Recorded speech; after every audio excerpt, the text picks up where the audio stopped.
ಎಲ್ಲರಿಗೂ ನಮಸ್ಕಾರ. Sky edge YouTube ಚಾನಲ್ಗೆ ನಿಮ್ಮೆಲ್ಲರಿಗೂ ಸ್ವಾಗತ. ತಮ್ಮನೆಲ್ಲಲ್ಲಿ ನೋಡಿರ್ತೀರಾ, SSLC ಫಲಿತಾಂಶಕ್ಕೆ ಮಕ್ಕಳು ಹೆದರಿದರೋ ಇಲ್ಲ ಶಿಕ್ಷಣ ಸಚಿವರು. ಪ್ರತಿ ಸರಿ ಎಕ್ಸಾಮ್ ನಡಿಬೇಕಾದ್ರೂ ಯಾವುದೇ ಎಕ್ಸಾಮ್ ತಗೊಳ್ಳಿ, ಆ ಎಕ್ಸಾಮಲ್ಲಿ ರಿಸಲ್ಟ್ ಸಂಬಂಧ ನಾವು ಕಾಯ್ತಿರುವಂಥವರು ವಿದ್ಯಾರ್ಥಿಗಳು, ಪೋಷಕರು ಹೆದರುತ್ತಿರ್ತಾರೆ. ಆದರೆ ಈ ಬಾರಿಯ SSLC ಫಲಿತಾಂಶಕ್ಕಾಗಿ ಶಿಕ್ಷಣ ಸಚಿವರೇ ಯಾಕೋ ಹೆದರದಂತಿತ್ತು. ಯಾಕೆ ಈ ಮಾತನ್ನು ಹೇಳ್ತಿದ್ದೀನಿ ಅನ್ನೋದನ್ನ ಈ ವಿಡಿಯೋನಲ್ಲಿ ಕೊನೆಯವರೆಗೂ ನೋಡಿ. ನಿಮಗೆ ಸರಿ ಅನಿಸಿದ್ರೆ ಕಾಮೆಂಟ್ನಲ್ಲಿ ತಿಳಿಸಿ. ಈಗ SSLC ರಿಸಲ್ಟ್ ಬಗ್ಗೆ ಮಾತಾಡೋದಕ್ಕೂ ಮೊದಲು ಈ ಹಿಂದೆ ಒಂದು ವಿಚಾರ ಎಲ್ಲ ಕಡೆ ಹರಿದಾಡ್ತಾ ಇತ್ತು. ನಮ್ಮ ಕರ್ನಾಟಕ ರಾಜ್ಯದಲ್ಲಿ ಹಿಂದಿ ಭಾಷೆಯ ವಿಚಾರವಾಗಿ ತೀವ್ರ ಚರ್ಚೆ ಪ್ರಾರಂಭವಾಗಿತ್ತು. ಮೊದಲು ಆ ವಿಚಾರ ಏನು ಅಂತ ನೋಡೋಣ. SSLC ಪರೀಕ್ಷೆ ನಡೀತಾ ಇರೋ ಸಮಯದಲ್ಲಿ ಸರ್ಕಾರದಿಂದ ಒಂದು ಆದೇಶ ಹೊರಬೀಳುತ್ತೆ. ಅದೇನು ಅಂದರೆ, ತೃತೀಯ ಭಾಷೆಯನ್ನು ಮಾರ್ಕ್ಸ್ ಆಗಿ ಪರಿಗಣಿಸೋದು ಬೇಡ, ಗ್ರೇಡ್ ಆಗಿ ಪರಿಗಣಿಸೋಣ. 650 ಮಾರ್ಕ್ಸ್ಗೆ ನಡೆಯುವ ಎಕ್ಸಾಮ್ ಈ ಬಾರಿ 525ಕ್ಕೆ ನಡೆಯುತ್ತೆ. ಕನ್ನಡ 125, ಇಂಗ್ಲೀಷು 100 ಮಾರ್ಕ್ಸ್, ಉಳಿದ ಸಬ್ಜೆಕ್ಟಿಗೆ ತಲಾ 100 ಮಾರ್ಕ್ಸ್. ಆದರೆ ಹಿಂದಿಯನ್ನು ಮಾತ್ರ ಕೈಬಿಟ್ಟು ಎಕ್ಸಾಮ್ ನಡೆಸಿ. ಇದಕ್ಕೆ ಕಾರಣವನ್ನು ಸರ್ಕಾರನೇ ನೀಡುತ್ತೆ. ಏನು ಕಾರಣ ಅನ್ನೋದಾದರೆ, ಈ ಹಿಂದಿನ ಪರೀಕ್ಷೆಯಲ್ಲಿ ಹಿಂದಿ ವಿಚಾರದಲ್ಲಿ, ಹಿಂದಿ ವಿಷಯದಲ್ಲಿ 1.48 ಲಕ್ಷ ವಿದ್ಯಾರ್ಥಿಗಳು ಫೇಲ್ ಆಗಿದ್ರು. ಆದ ಕಾರಣ ಹಿಂದಿ ಭಾಷೆಯನ್ನು ಈ ಬಾರಿ ತೆಗೆದಾಕ್ತಿದ್ದೀವಿ. ಅಂದರೆ ಹಿಂದಿ ಎಕ್ಸಾಮ್ ಕಡ್ಡಾಯ ಇರುತ್ತೆ, ಬರೀಲೇಬೇಕಾಗಿರುತ್ತೆ, ಬಟ್ ಆಟಕ್ಕೆ ಉಂಟು ಲೆಕ್ಕಕ್ಕೆ ಇಲ್ಲ, ಈ ರೀತಿಯ ವಿಚಾರವನ್ನು ಹೊರಡಿಸಲಾಗಿತ್ತು. ಇದರಿಂದ ಸಮಾಜ, ವಿದ್ಯಾರ್ಥಿಗಳು, ಪೋಷಕರು, ಟೀಚರ್ಸ್ ಏನೇನೆಲ್ಲ ಸಮಸ್ಯೆಗಳನ್ನ ಅನುಭವಿಸಿದ್ರು. ತಕ್ಷಣ ಅಂದರೆ ಎಕ್ಸಾಮ್ ನಿಯರ್ ಇರುವಾಗ ಹಿಂದಿ ಭಾಷೆಯ ವಿಚಾರವನ್ನು ತೆಗೆದು ಗ್ರೇಡ್ ಕೊಡಬೇಕು ಅಂತ ನಿರ್ಧಾರ ಮಾಡ್ತಿರೋ ನಮ್ಮ ಶಿಕ್ಷಣ ಸಚಿವರಾದಂತಹ ಮಧು ಬಂಗಾರಪ್ಪನವರು ಆಗ ಎಚ್ಚರಗೊಂಡಿದ್ದ. ಶೈಕ್ಷಣಿಕ ವರ್ಷದ ಪ್ರಾರಂಭದಲ್ಲಿಯೇ ಇವರದೇ ಸರ್ಕಾರ ಇತ್ತಲ್ವಾ, ಆಗ ಯಾಕೆ ನಿರ್ಧಾರವನ್ನು ಮಾಡಲಿಲ್ಲ? ಈ ಶೈಕ್ಷಣಿಕ ವರ್ಷದಲ್ಲಿ ಇರುವ ಮಕ್ಕಳ ಮೇಲಿನ ಹೊರೆ ಆಗಲೇ ತೆಗೆದಿದ್ದರೆ ಆ ಹೊರೆಯನ್ನು ಇಳಿಸ್ತಂತಾಗ್ತಿತ್ತಲ್ವಾ. ನಿಜ ಏನು ಅಂದರೆ, ಹೊರೆ ಮಕ್ಕಳ ಮೇಲಿಲ್ಲ. ಮಕ್ಕಳಿಗೆ ಎಷ್ಟು ಭಾಷೆಯನ್ನು ಕಲಿಸಿದ್ರೂ ಕಲಿಯುವಂಥ ಕೆಪಾಸಿಟಿ ಮಕ್ಕಳಿಗಿರುತ್ತೆ. ಈ ಹೊರೆ ಇರುವಂಥದ್ದು ಮಕ್ಕಳ ಮೇಲಲ್ಲ, ಸರ್ಕಾರದ ಮೇಲೆ. ಅಲ್ಲಿ ಶಿಕ್ಷಣ ಸಚಿವರ ಮೇಲಿದೆ, ಮುಖ್ಯಮಂತ್ರಿಗಳ ಮೇಲಿದೆ. ಯಾಕೆ ಮಾತು ಹೇಳ್ತಿದ್ದೀನಿ ಅಂದರೆ, ಈ ಹಿಂದೆ ಫೇಲ್ ಆದಾಗ ಆವರೇಜ್ ರಿಸಲ್ಟ್ ಡೌನ್ ಆಗಿತ್ತು.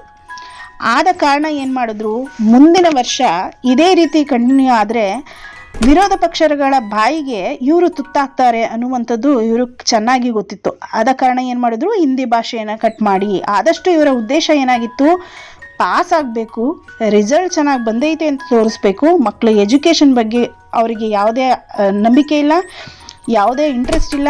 ಈ ರೀತಿ ಶಿಕ್ಷಣ ಸಚಿವರ ನಡವಳಿಕೆ ಆಗಿತ್ತು.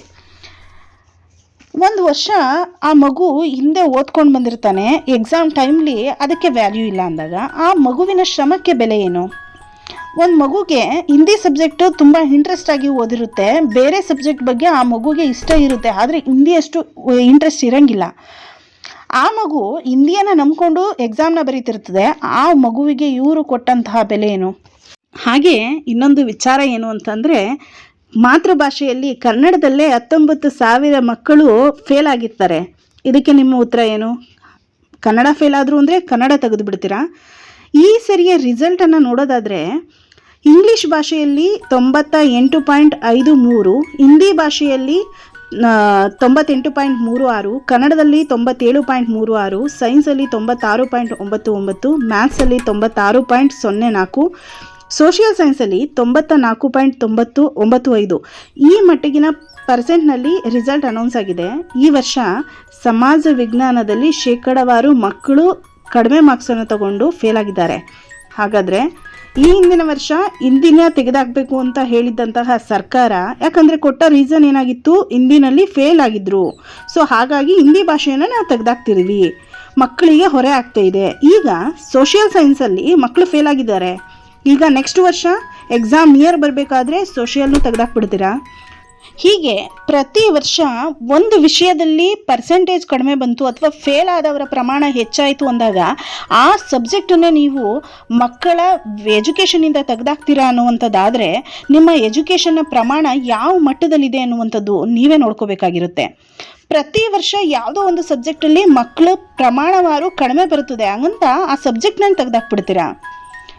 ಹಾಗೆ ಇನ್ನೊಂದನ್ನು ನಾವಿವಾಗ ಚರ್ಚೆ ಮಾಡಲೇಬೇಕಾದಂಥ ವಿಚಾರ, ಬರೀ ಮಕ್ಕಳ ಮೇಲಿನ ಹೊರೆ ಅಲ್ಲ, ಶಿಕ್ಷಕರು ಈಗ ಬಿ ಎಡ್ ಮಾಡಿಕೊಂಡು ಹಿಂದಿ ಸಬ್ಜೆಕ್ಟ್ನಲ್ಲಿ ಬಿ ಎಡ್ ಮಾಡಿರ್ತಾರೆ 2 ವರ್ಷ, ಡಿ ಎಡ್ ಮಾಡಿರ್ತಾರೆ 2 ವರ್ಷ, ಹಿಂದಿಯನ್ನೇ ನಂಬ್ಕೊಂಡು ಹಿಂದಿ ಟೀಚರ್ ಅಂತ ಹೇಳ್ಕೊಂಡು ಅವರು ಶಾಲೆಯಲ್ಲಿ ಕರ್ತವ್ಯವನ್ನು ನಿರ್ವಹಿಸ್ತಿರ್ತಾರೆ.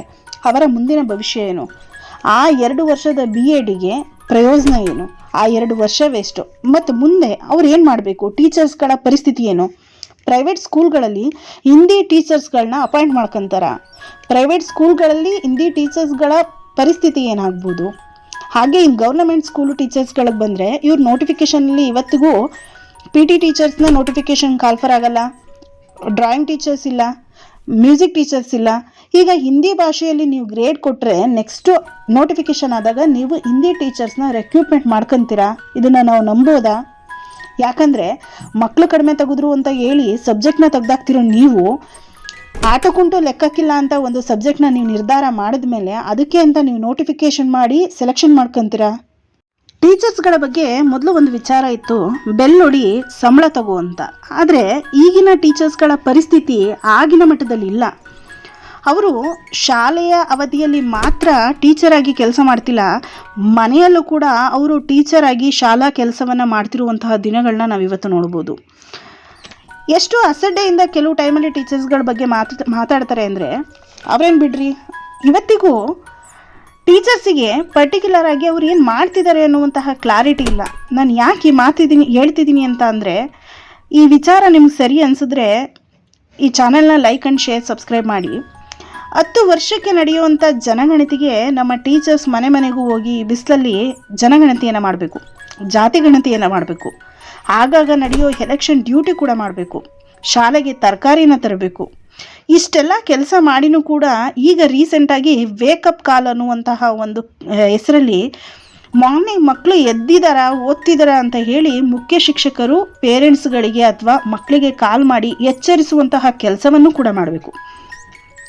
ಈಗ ಗ್ರೇಡ್ ಬದಲು ಮಾರ್ಕ್ಸ್ನ ಕೊಡಬೇಕು ಅನ್ನುವಂಥದ್ದು ಫೈನಲ್ ಆಗಿ ರಿಸಲ್ಟ್ ಕೂಡ ಬಂತು.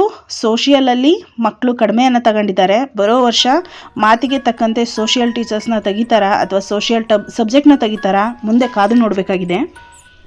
ಈಗ ರಿಸಲ್ಟ್ ಬಗ್ಗೆ ನೋಡೋಣ. ಈಗ ರೀಸೆಂಟಾಗಿ ಬಂದಂತಹ SSLC ರಿಸಲ್ಟ್ನಲ್ಲಿ 94.1% ಅಷ್ಟು ರಿಸಲ್ಟ್ ಬಂದಿದೆ. ಈ ರಿಸಲ್ಟ್ ಬರೋದಕ್ಕೆ ಕಾರಣ ಏನು ಅನ್ನುವಂಥದ್ದನ್ನು ಒಂದಾದ್ಮೇಲೆ ಒಂದು ನೋಡೋಣ. ಮೊದಲನೇದಾಗಿ ಡಿಸೆಂಬರ್ 2025 ಒಳಗೆ ಸಿಲೆಬಸನ್ನು ಕಂಪ್ಲೀಟ್ ಮಾಡಬೇಕು ಅಂತ ಹೇಳಿ ಸರ್ಕಾರದಿಂದ ಶಿಕ್ಷಕರಿಗೆ ಆಜ್ಞೆಯನ್ನು ಹೊರಡಿಸಲಾಗಿತ್ತು. ಹಾಗೆ ಸೇತುಬಂಧ ಕಾರ್ಯಕ್ರಮವನ್ನು ಮಾಡಬೇಕು, ವಿದ್ಯಾರ್ಥಿಗಳನ್ನು 3 ಗುಂಪುಗಳಾಗಿ ವಿಂಗಡಿಸಿ ಸಿ ಗುಂಪಿಗೆ ಹೆಚ್ಚಿನ ಒತ್ತನ್ನು ನೀಡಬೇಕು ಅಂತ. ಅಂದರೆ A-B-C ಅಂತ 3 ಗುಂಪುಗಳಾಗಿ ಮಾಡಿ ಚೆನ್ನಾಗಿ ಓದುವಂತಹ ವಿದ್ಯಾರ್ಥಿಗಳನ್ನು ಎ ಗುಂಪು, ಅವರೇಜ್ ಓದುವಂಥವರನ್ನು ಬಿ ಗುಂಪು, ಹಾಗೆ ಓದೋದಕ್ಕೆ ಕಷ್ಟಪಡುವಂತಹ ಮಕ್ಕಳನ್ನು ಸಿ ಗುಂಪಾಗಿ ವಿಭಾಗಿಸಿ ಸಿ ಗುಂಪಿಗೆ ಹೆಚ್ಚಿನ ಆದ್ಯತೆಯನ್ನು ನೀಡಬೇಕು. ಪಾಲಕರ ಸಭೆಯನ್ನು ತಿಂಗಳಿಗೊಮ್ಮೆ ಮಾಡಬೇಕು. ಹಾಗೆ ಡಯಟ್ ಅಧಿಕಾರಿಗಳು ಶಾಲಾ ಭೇಟಿಯನ್ನು ವಾರಕ್ಕೆ 3 ಬಾರಿ ಮಾಡಲೇಬೇಕಾದಂತಹ ವ್ಯವಸ್ಥೆಯನ್ನು ನಿರ್ಮಾಣ ಮಾಡಲಾಗಿತ್ತು. ಹಾಗೆ ಆಲ್ರೆಡಿ ನಾನು ನಿಮ್ಗೆ ಹೇಳಿದೆ, ವೇಕಪ್ ಕಾಲ್, ಮುಂಜಾನೆ ವಿದ್ಯಾರ್ಥಿಗಳಿಗೆ ಓದ್ತಿದ್ದಾರಾ ಇಲ್ವಾ ಅಂತ ಹೇಳಿ ಮುಖ್ಯ ಶಿಕ್ಷಕರು ಫೋನ್ ಮಾಡಿ ಎಚ್ಚರಿಸುವಂತಹ ಒಂದು ಯೋಜನೆಯನ್ನು ಸರ್ಕಾರ ಹಾಕೊಂಡಿತ್ತು. ಹಾಗೆ ಮೊಬೈಲ್ ಸಾಮಾಜಿಕ ಜಾಲತಾಣವನ್ನು ನಿಯಂತ್ರಣ ಮಾಡ್ಕೋಬೇಕು, ಮೊಬೈಲ್ ಗೀಳನ್ನು ತಪ್ಪಿಸಬೇಕು ಅಂತ ಹೇಳಿ ಸರ್ಕಾರದ ಯೋಜನೆಯಾಗಿತ್ತು. ಇದೆಲ್ಲ SSLC ರಿಸಲ್ಟ್ ಬರೋದಕ್ಕೆ ಪೂರಕ ವಾತಾವರಣವನ್ನು ನಿರ್ಮಿಸಿಕೊಳ್ಳಲಾಗಿತ್ತು. ಇದನ್ನು ನಾವು ಅಪ್ರಿಷಿಯೇಟ್ ಮಾಡೋಣ. ಈಗ ಮತ್ತೆ ಏನೇನು ಕಾರ್ಯಕ್ರಮವನ್ನು ಸರ್ಕಾರ ಕೈಗೊಂಡಿತ್ತು? ರಿಸಲ್ಟ್ ಸಂಬಂಧ ಸರ್ಕಾರ ಯಾವ ಕಾರ್ಯಕ್ರಮವನ್ನು ಕೈಗೊಂಡಿತ್ತು ಅಂತಂದರೆ, 8,000 ಪ್ರಶ್ನೆಗಳ ಒಂದು ಕ್ವಶನ್ ಬ್ಯಾಂಕನ್ನು ಬಿಡುಗಡೆ ಮಾಡಿತ್ತು. ಅದು ಕೂಡ ಓದೋದಕ್ಕೆ ಕಷ್ಟ ಆಗುತ್ತೆ ಮಕ್ಕಳಿಗೆ ಅಂತೇಳಿ 3 ಸೆಟ್ಟಾಗಿ ಮಾಡೆಲ್ ಕ್ವಶನ್ ಪೇಪರನ್ನು ಸಿದ್ಧತೆಯನ್ನುಗೊಳಿಸಿತ್ತು. ಈ 3 ಕ್ವಶನ್ ಪೇಪರ್ನ ನೀವು ಓದ್ಕೊಬಿಟ್ರೆ ನೀವು ಪಾಸ್ ಅಂತ ಹೇಳಿ ಮಕ್ಕಳಿಗೆ ಮೊದಲೇ ಕ್ವಶನ್ ಪೇಪರ್ನ ನೀಡಲಾಗಿತ್ತು. ಬ್ಲೂ ಪ್ರಿಂಟ್ ನೀಡಿದರು. ಪಾಠಕ್ಕೆ ಅನುಗುಣವಾಗಿ ಬ್ಲೂ ಪ್ರಿಂಟನ್ನು ಮಕ್ಕಳಿಗೆ ನೀಡಿದರು. ಅಂದರೆ ಈ ಪಾಠವನ್ನು ಓದಿದ್ರೆ ನಿಮಗೆ ಇಷ್ಟು ಕ್ವಶನ್ ಬರುತ್ತೆ ಅಂತ. ಪಾಸಿಂಗ್ ಮಾರ್ಕ್ಸನ್ನು 35ರಿಂದ 33ಕ್ಕೆ ಇಳಿಕೆಯನ್ನು ಮಾಡಿದರು. ಸರ್ಕಾರ ಇವಾಗ ಕೊಡ್ತಿರುವಂತಹ ವರದಿ 33ಕ್ಕೆ ಇಳಿಸಿದಾಗಿಂದ ಬರೀ 1,400 ಮಕ್ಕಳು ಮಾತ್ರ ಉತ್ತೀರ್ಣರಾಗಿದ್ದಾರೆ. ಅದೇನು ಫಲಿತಾಂಶಕ್ಕೆ ಎಫೆಕ್ಟ್ ಆಗಿಲ್ಲ ಅಂತ ಶಿಕ್ಷಣ ಸಚಿವರು ತಿಳಿಸಿದ್ದಾರೆ.